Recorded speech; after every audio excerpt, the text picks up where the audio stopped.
হয়তো সে পৃথিবীতে এসেছে মাত্র কয়েক ঘন্টা আগেই। থাকার কথা ছিল মায়ের কোলে পরম আদর যত্নে, কিন্তু তার জায়গা হলো অন্যখানে। মুন্সিগঞ্জের গজারিয়া উপজেলার স্বাস্থ্য কমপ্লেক্সের ডাস্টবিন সংলগ্ন এলাকা থেকে গভীর রাতে পরিত্যক্ত অবস্থায় পাওয়া যায় এই নবজাতক কন্যা শিশুকে। হাসপাতালের দ্বিতীয় তলার বারান্দা থেকে কান্নার শব্দ শুনে অন্যান্য রোগীর স্বজন ও কর্তব্যরত নার্সরা তাকে উদ্ধার করে।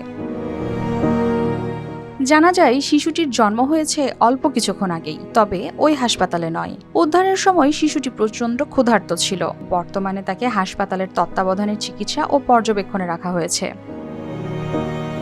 কেন একটি সদ্যজাত শিশুকে এভাবে ফেলে যাওয়া হলো, এখনো মেলেনি সেই উত্তর। ঘটনার রহস্য উদ্ঘাটনে চলছে তদন্ত। News desk, RTV।